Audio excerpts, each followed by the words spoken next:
हाथों में लिस्ट लिए एसपी अनन्या सिंह अपनी बहन ललिता की शादी की साड़ी खरीदने अकेले बाजार जा रही थी। उसने लाल सलवार सूट, पैरों में साधारण जूते, चेहरे पर सादगी, ना कोई बॉडीगार्ड, बस एक आम बहन की तरह बाजार पहुंची। उसे देख आसपास के दुकानदार पहचान भी ना पाए कि कौन आई है। तभी उनकी नजर सीधे उसी पुरानी कपड़ों की दुकान पर गई जहां वह पहले भी कई बार बिना सिक्योरिटी चोरी छिपे आ चुकी थी। एसपी अनन्या धीरे धीरे दुकान में दाखिल हुई। दुकान बड़ी नहीं थी, लेकिन चारों तरफ रंग बिरंगी साड़ियों के थान सजे थे।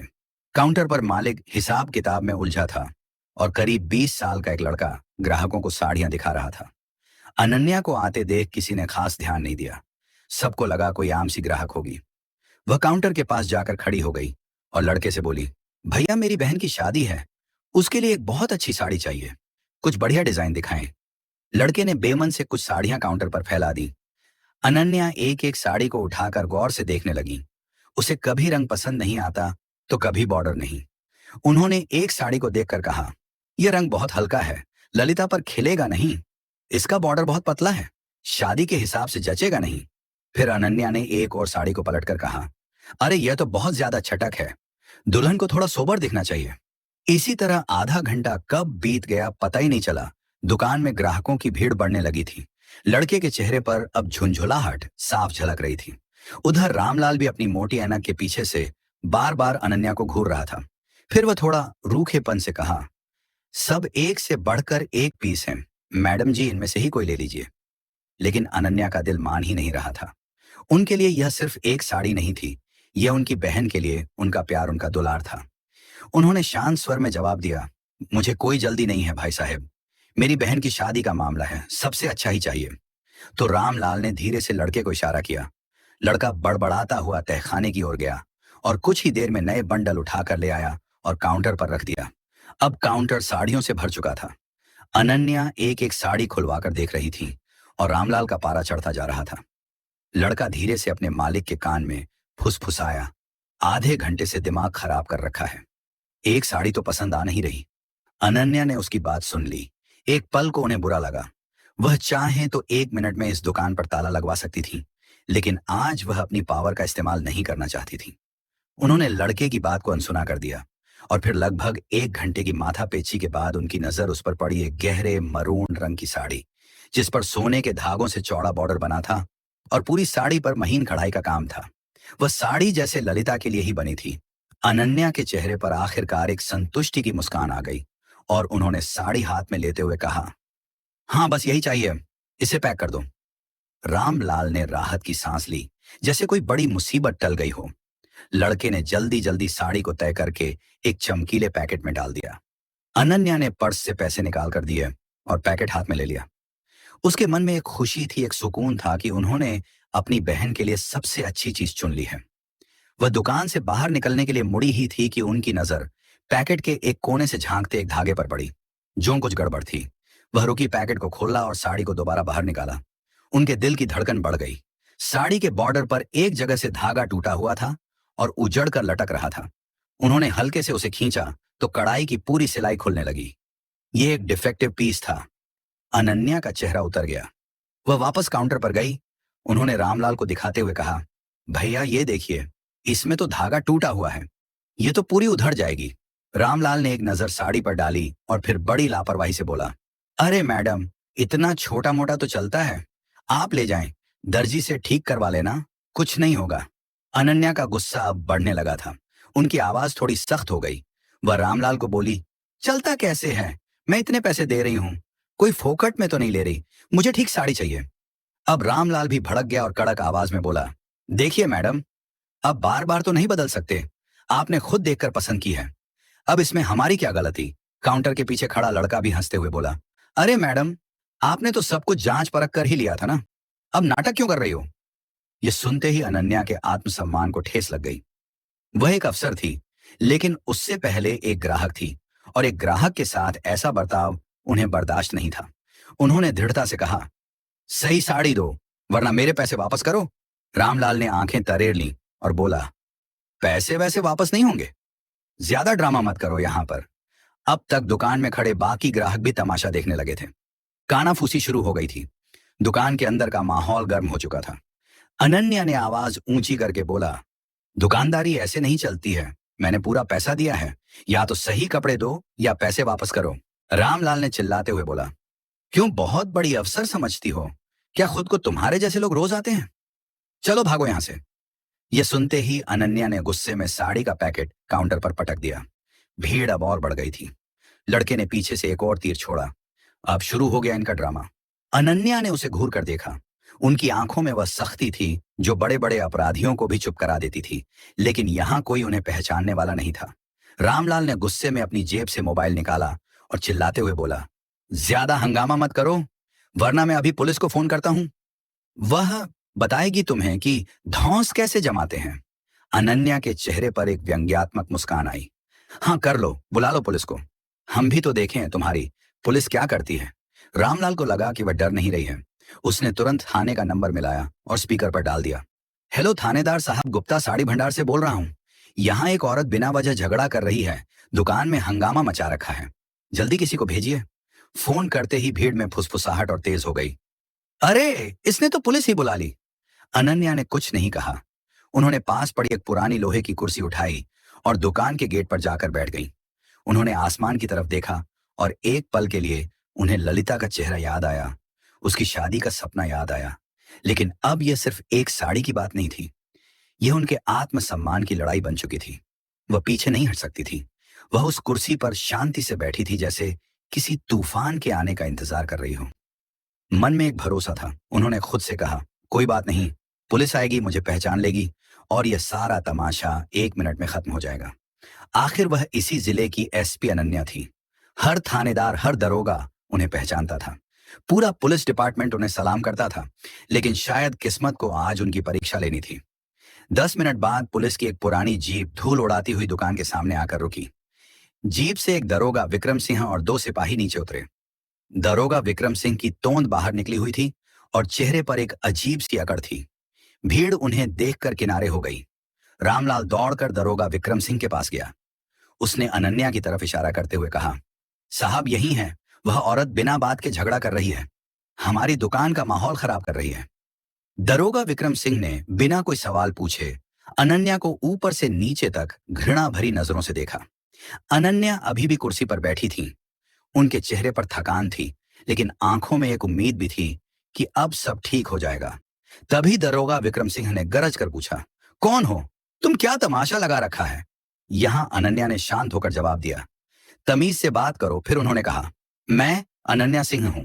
दरोगा विक्रम सिंह अकड़ते हुए बोला, अनन्या सिंह हो तो क्या हुआ, किसी रानी के खानदान से हो क्या? दरोगा विक्रम सिंह ने बीच में ही उनकी बात काट दी। क्या तुम्हें दुकान में हंगामा करने का लाइसेंस मिल गया है क्या? अनन्या ने एक गहरी सांस ली। शायद तुम्हें पता नहीं है कि तुम किससे बात कर रहे हो। दरोगा विक्रम सिंह जोर से हंसा। हाँ हाँ पता है। अब सबकी मां बनोगी तुम? ज्यादा अकड़ मत दिखाओ, सीधे थाने चलो, वहां तुम्हारी सारी अकड़ निकालता हूं। एक सिपाही आगे बढ़कर अनन्या का हाथ पकड़ने लगा। अनन्या ने उसे घूर कर देखा तो वह एक पल को झिझक गया। ये देख भीड़ में खड़ी औरतें कानाफूसी करने लगीं और बोली, ये तो अच्छे घर की है, पर है बड़ी झगड़ालू। तभी रामलाल ने दरोगा विक्रम सिंह को कंधे से पकड़कर धीरे से दुकान के अंदर ले गया। काउंटर के पीछे ले जाकर उसने अपनी पैंट की जेब से कुछ नोट निकाले और दरोगा विक्रम सिंह की जेब में खिसका दिए। साहब इसको उठा ले जाएं यहां से, उसने फुसफुसा कर कहा, यह हमारा धंधा खराब कर रही है। जो भी खर्चा पानी होगा मैं देख लूंगा। दरोगा विक्रम सिंह ने नोटों पर एक नजर डाली। उसके होंठों पर एक गिरी हुई मुस्कान आई। रिश्वत की गर्मी ने उसकी अकड़ को और बढ़ा दिया। वह भीड़ की तरफ देखते हुए बाहर निकला। अनन्या अब भी उसी कुर्सी पर बैठी थी। वह सोच रही थी, अब तक तो इसने मुझे पहचान लिया होगा, अब यह नाटक खत्म होगा। पर दरोगा विक्रम सिंह ने सिपाहियों को इशारा किया। इस बार दोनों सिपाहियों ने आगे बढ़कर अनन्या की दोनों बाहें मजबूती से पकड़ लीं। अनन्या चौंक गई। यह क्या बदतमीजी है, मेरी बात तो सुनो। दरोगा विक्रम सिंह ने सीटी बजाते हुए जीप की तरफ इशारा किया और बोला, बहुत बोल लिया तुमने, अब थाने चलो, वहीं पता चलेगा कौन कितना बड़ा अफसर है। भीड़ में से किसी ने ताना कसा, देखो देखो बड़ी मैडम बनने आई थी, अब हवालात में चक्की पीसेंगी। रामलाल दूर खड़ा अपनी मूंछों पर ताव देते हुए हंस रहा था। एसपी अनन्या की आंखों में आग जल रही थी, लेकिन उस वक्त उनकी आवाज से ज्यादा भारी था कानून के रखवालों का वह हाथ जो आज एक बेकसूर को पकड़ रखा था। उन्होंने कोई विरोध नहीं किया। वह जानती थीं कि अगर उन्होंने यहां अपनी पहचान बताई तो ये लोग शायद यकीन ना करें और तमाशा और बढ़ जाए। जीप का दरवाजा खुला। सिपाहियों ने उन्हें लगभग ढकियाते हुए अंदर बिठा दिया। जीप का दरवाजा बंद हुआ और उनकी इज्जत, उनका पद, सब कुछ उस बंद दरवाजे के पीछे कैद हो गया। गाड़ी जैसे ही गली से बाहर निकली, रामलाल ने राहत की सांस ली और अपनी दुकान का शटर गिरा दिया।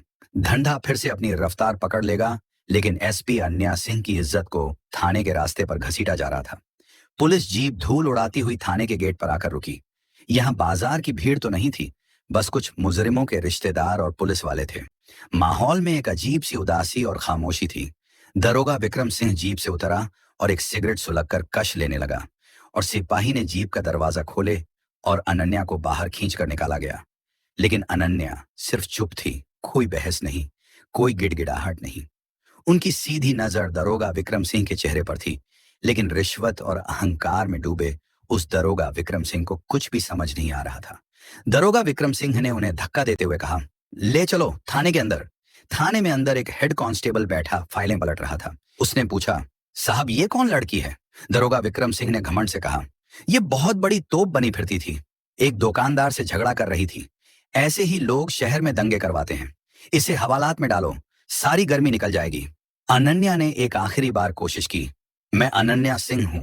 हेड कांस्टेबल ने बीच में ही टोक दिया, नाम पता बाद में कागज में लिख लेंगे मैडम, पहले अंदर चलिए। एक सिपाही ने लोहे का एक भारी गेट खोला और उन्हें हवालात में डाल दिया।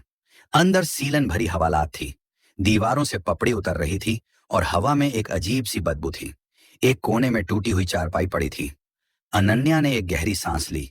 ये वही हवालात थी जिसका उन्होंने कुछ दिन पहले ही निरीक्षण किया था। आज वो खुद इसमें एक कैदी बनकर खड़ी थी।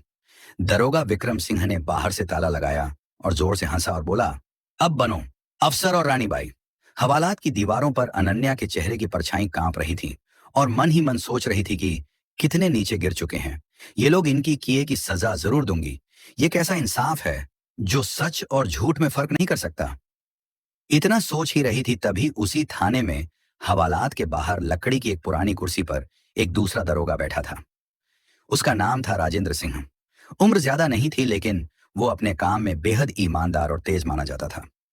वो एक केस की फाइल देख रहा था जब उसकी जीप के आने की, गेट के खटखटाने की और ताला बंद होने की आवाज सुनाई दी। राजेंद्र सिंह ने सिर उठाकर देखा। उसकी नजर हवालात की सलाखों के पीछे गई। अंदर लाल सूट पहने एक औरत चुपचाप जमीन पर बैठी थी, लेकिन उसके चेहरे पर कोई डर या घबराहट नहीं थी। वही शांति, वही तेवर, वही रुतबा जो उसने कई बार जिले की बड़ी बड़ी मीटिंग्स में देखा था। उसने अपनी फाइल बंद की। एक अजीब सी बेचैनी उसे हवालात की तरफ खींच ले गई। उसने पास जाकर हवालात के छोटे से झरोखे से अंदर झांका। एक सेकंड के लिए उसका माथा ठनका। अरे ये तो उसके मुंह से बस इतना ही निकला।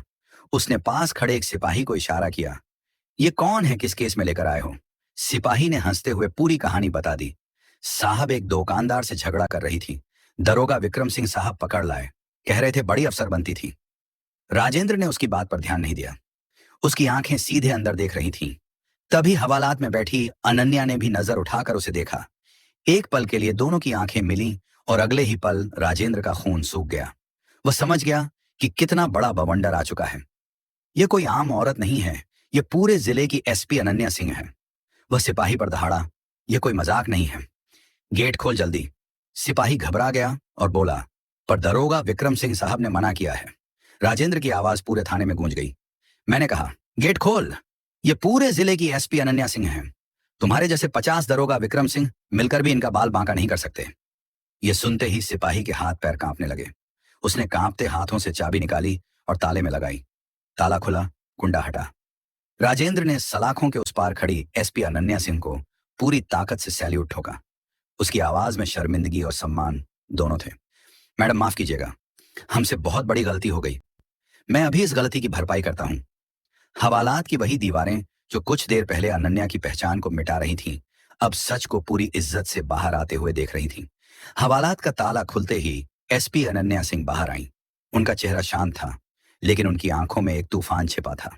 राजेंद्र ने उन दोनों सिपाहियों और हेड कांस्टेबल को जमकर फटकार लगाई। कुछ ही मिनटों में यह खबर थाने से बाहर जैसे ही पहुंची कि हवालात में बंद औरत कोई आम महिला नहीं, बल्कि पूरे जिले की एसपी अनन्या सिंह है। दरोगा विक्रम सिंह के होश उड़ गए। उसका चेहरा पीला पड़ गया, माथे पर पसीने की बूंदें छलक आईं। अभी तक वह अपनी बहादुरी और अकड़ दिखा रहा था, लेकिन अब उसकी टांगें कांप रही थीं। वह बेतहाशा थाने की ओर भागा।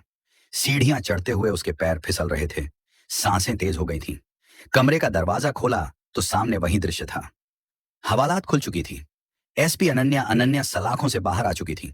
चारों तरफ पुलिस वाले खामोश खड़े थे, जैसे किसी अपराध पर गवाह हों। दरोगा विक्रम सिंह ने जैसे ही अनन्या को देखा, उसकी आंखों में खौफ उतर आया। वह दौड़कर उनके पैरों में गिर पड़ा। माफ कर दीजिए मैडम, मुझसे बहुत बड़ी गलती हो गई। मैं आपको पहचान नहीं पाया। आप चाहें तो जो सजा दें मैं झेल लूंगा, बस मुझ पर दया कर दीजिए। उसकी आवाज कांप रही थी, हाथ जोड़कर गिड़गिड़ा रहा था। पूरे थाने में सिर्फ उसकी खून हारती हुई आवाज गूंज रही थी, लेकिन अनन्या का चेहरा शांत था। उनकी आंखों में गुस्सा नहीं, बल्कि एक ठंडी शक्ति थी, वह शक्ति जो अपराधी को पिघला दे। उन्होंने धीरे से कदम पीछे हटाए, उसकी ओर देखा और कड़क आवाज में कहा, तू सोच रहा है कि गिड़गिड़ाने से तेरी गलती माफ हो जाएगी? याद रख, यह कुर्सी कोई सौदा नहीं है जो रिश्वत और डर से बच जाए। यह जिम्मेदारी है और तूने उस जिम्मेदारी को पैसों और झूठे अहंकार के नीचे कुचल डाला। दारोगा विक्रम सिंह रोते हुए बोला, मैडम रहम कर दीजिए, घर वाले बच्चे सब भूखे मर जाएंगे। मैं अपनी पत्नी की कसम खाता हूं, अब कभी ऐसी गलती नहीं होगी। अनन्या ने उसकी बात बीच में ही रोक दी। उनकी आवाज पूरे थाने में गड़गड़ाहट की तरह गूंजी। बस अब तेरी यह नौटंकी मुझे और नहीं सुननी। तूने आम महिला समझकर जिस तरह से मेरे साथ दुर्व्यवहार किया, उसी तरह तूने न जाने कितनों के साथ ऐसा काम किया होगा। तू माफी के लायक नहीं है, आज से तू सस्पेंड है। एसपी अनन्या की यह बात सुनते ही पूरा थाना सन्नाटे में डूब गया। दारोगा विक्रम सिंह वहीं जमीन पर गिरा, सिर पकड़कर सुबकने लगा। उसके होंठ कांप रहे थे, लेकिन अब उसके पास कोई दलील नहीं बची थी। राजेंद्र ने तुरंत रिपोर्ट निकाली, सस्पेंशन का आदेश लिखा और उस दारोगा विक्रम सिंह को वहीं मौजूद पुलिस जीप में बैठाकर लाइन हाजिर करवा दिया। अब उसकी अकड़ धूल हो चुकी थी। अगले ही दिन उस कपड़ा रामलाल को भी नोटिस भेज दिया गया। ग्राहक के साथ धोखाधड़ी, झूठा केस दर्ज करवाना और प्रशासन के काम में बाधा डालना। उसकी दुकान का लाइसेंस रद्द करने की कार्यवाही शुरू हो गई। रात काफी हो चुकी थी, लेकिन अनन्या ने एक पल भी आराम नहीं किया। उन्होंने वॉशरूम जाकर अपने कपड़े ठीक किए, चेहरे पर पानी के छींटे मारे। वह दर्द व अपमान सब कुछ उन्होंने अपने अंदर समेट लिया था। एक सिपाही ने कहा, मैडम सरकारी गाड़ी भेज देते हैं। अनन्या ने सिर हिला दिया, नहीं, मैं अपनी कार से ही जाऊंगी। वह फिर से अफसर नहीं, सिर्फ एक बहन बनना चाहती थी। थाने से बाहर निकलकर जब वह अपनी पुरानी कार में बैठी तो उनकी आंखों में आंसू आ गए, लेकिन उन्होंने उन्हें बहने नहीं दिया। कुछ ही घंटों बाद उनकी गाड़ी उसकी घर के गेट पर रुकी। शादी के घर में शहनाई की गूंज थी। चारों तरफ हंसी, मजाक, नाच गाना और मेहमानों की चहल पहल थी। ललिता अपनी सहेलियों से घिरी हुई थी और उसके चेहरे पर दुल्हन बनने की एक अनोखी चमक थी। उस चमक के बीच उसकी आंखें बार बार अपनी बड़ी बहन अनन्या को ढूंढ रही थीं। अनन्या वहीं थी, हर रस्म में ललिता के साथ खड़ी, कभी उसकी चुनरी ठीक करती, कभी उसे छेड़कर हंसा देती। चेहरे पर एक शांत और प्यारी सी मुस्कान थी, जैसे कल रात कुछ हुआ ही ना हो। उन्होंने ललिता को वो मरून रंग की साड़ी दी तो ललिता की आंखें खुशी से भर गईं। दीदी, ये कितनी सुंदर है, आपने मेरे लिए सबसे अच्छी चीज चुनी है। अनन्या बस मुस्कुरा दी, बोली, अरे पगली, तेरे लिए तो जान भी हाजिर है। लेकिन उस मुस्कान के पीछे एक गहरा समंदर छिपा था। कल रात जो कुछ भी हुआ, वह किसी बुरे सपने की तरह बार बार उनके दिमाग में कौंध रहा था।